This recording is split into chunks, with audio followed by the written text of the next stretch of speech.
The Amish grow, preserve, and source nearly everything they eat in ways that most modern kitchens abandoned over a century ago. What ends up on an Amish table is not just food. It is a living record of decisions made long before any of us were born. And once you understand exactly how those decisions work, you will never look at a loaf of bread, a jar of jam, or a glass of milk the same way again.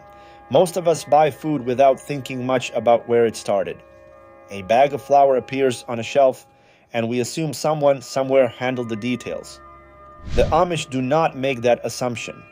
Every ingredient has a known origin, a known hand, and a known reason for being chosen. That is not nostalgia. It is a food system built on trust and accountability. So why does that matter to the rest of us? Because the way food is sourced shapes everything about what it tastes like, how long it keeps, and what it actually does inside the body. The Amish have been running a quiet, unbroken experiment in food quality for over 300 years. And the results are sitting right there on the kitchen table. The one thing this video is really about is the sourcing chain itself. Not the recipes, not the religion, not the lifestyle, but the specific path each ingredient travels before it reaches an Amish plate. That path is shorter, more deliberate, and more traceable than almost anything found in a modern grocery store. Grain is the place to start because bread is the center of the Amish table. Most Amish households bake their own, and they do it with flour ground from wheat they either grew themselves or purchased from a neighboring farm they know by name.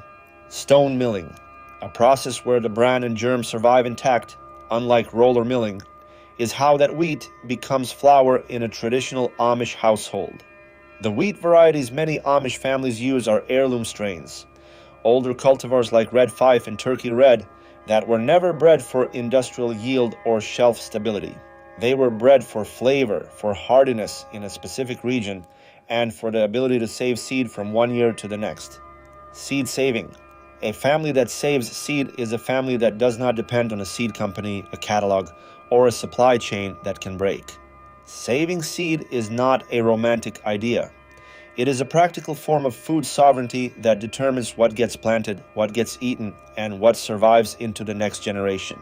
Because stone milling preserves the bran and germ, the flour carries more fiber, more natural oils, and behaves differently in the dough.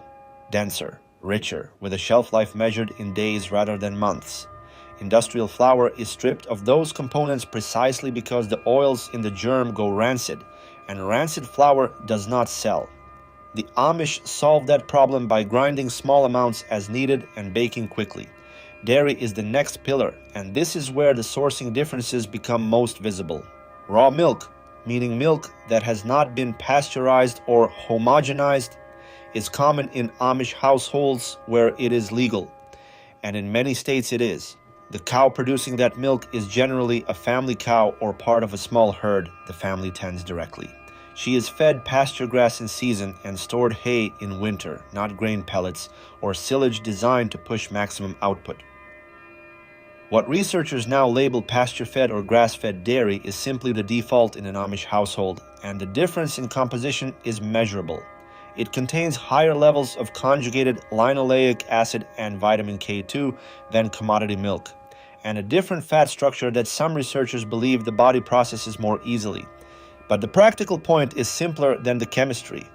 The family knows the animal, they know what she ate, and they know when the milk was drawn. That chain of knowledge is the ingredient. From that milk comes butter, cream, soft cheese, and cultured products like kefir or klabber, which is milk left to ferment naturally at room temperature. These are not specialty products ordered online. They are byproducts of owning one cow and not wasting anything she produces. Fats in the Amish kitchen are almost entirely animal-based. Lard rendering begins with fat back from the family pig, cut into pieces and heated slowly over low heat until the fat melts out and the solids begin to separate. The floating cracklings are skimmed away, and the clear liquid fat is strained through cloth and poured into jars, where it sets firm and white. That rendered lard, along with butter from the family cow and occasionally tallow from beef, forms the cooking fat supply for the entire year. These fats carry flavor, they tolerate high heat without breaking down the way many vegetable oils do, and they require nothing more than a pan and time to produce. The pig itself is raised on kitchen scraps, garden waste, and surplus grain, a closed loop that turns food waste back into food. Slaughter day is a community event, and almost nothing is discarded. Organs are cooked fresh, fat is rendered immediately, meat is salted, smoked, or canned for the months ahead. The salt used in curing is not iodized table salt. It is coarse canning salt or pickling salt, plain sodium chloride without additives, because additives interfere with the chemistry of fermentation and preservation. Gardens supply the vegetables, and the Amish garden is not decorative. It is a working supply system planned months in advance. Varieties are chosen for yield, for canning quality, and for long storage. A tomato grown for fresh eating at a farmer's market is selected for appearance and early ripeness. A tomato grown for canning is selected for thick flesh, low water content, and consistent acidity, because the acidity is what makes the canning process safe. This is why water bath canning works only for high acid foods. The acid environment prevents the growth of harmful organisms that heat alone cannot always reach in a home kitchen. The Amish have been selecting those varieties for generations, passing seeds through families the way others pass down furniture. Root vegetables like potatoes, turnips, carrots, and beets go into a root cellar, an underground space kept naturally cool and humid by the earth around it. No electricity, no refrigeration unit, no compressor noise. Just the thermal mass of the ground holding a steady temperature that slows decay without freezing. A well-built root cellar keeps potatoes edible for 8 months or longer. Fermentation handles the rest of the preservation work. Sauerkraut, pickles, and fermented beets are made in large batches in late summer and stored in crocks. The method is called Lacto-Fermentation, the oldest food preservation technique known to humans and the ancestor of nearly every probiotic product sold in stores today. Beneficial bacteria consume the sugars, produce lactic acid, and lower the pH of the food until harmful organisms cannot survive. No vinegar is needed, no heat processing, and no added preservatives. The bacteria doing the work are already present on the surface of the vegetables themselves. This is a point worth pausing on. Modern food preservation is largely about killing everything in the food and then sealing it away from the outside world. Lacto-fermentation does the opposite. It invites specific organisms in, lets them do their work, and trusts the chemistry that results. The Amish did not invent this method. It traces back thousands of years across dozens of cultures.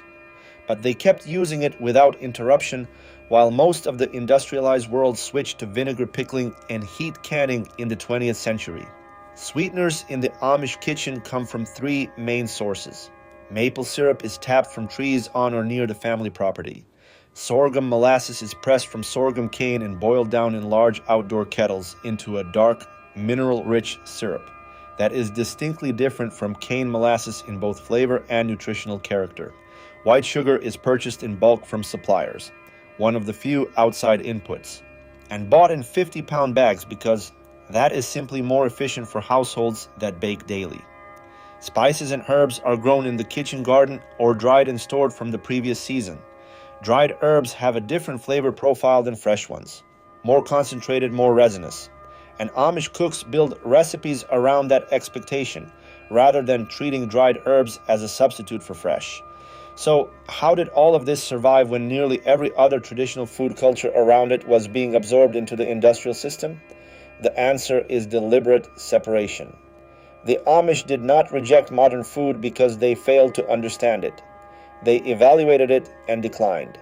Each new convenience was measured against the question of what it would cost the community in terms of independence, quality, and continuity. Buying pre-ground flour is faster, but it meant depending on a mill, then a distributor, then a store. Buying pasteurized milk is legally simpler in many places, but it broke the direct relationship between the family and the animal. Each small convenience carried a small dependency, and the dependencies added up. The Amish food sourcing system is not one dramatic decision. It is 10,000 small ones, made consistently over generations, each one reinforcing the last. The result is a kitchen where nearly every ingredient has a face attached to it. A farmer, a neighbor, a family member who grew it, raised it, or preserved it. And that is the thing the hook promised to deliver. When you trace Amish food ingredients all the way back to the source, what you find is not a collection of recipes. You find a fully functioning alternative food economy, quiet and unhurried, that has been running without interruption while the rest of the world outsourced its pantry to strangers. The bread tastes the way it does because the wheat was chosen for flavor, saved from last year's crop, and milled by stone just days before baking. The milk is what it is because the cow ate grass. The jar of pickles on the shelf in February is there because someone read the weather right in August and trusted Lacto-Fermentation to do the rest. That is the living record, and it has been there on the table the whole time.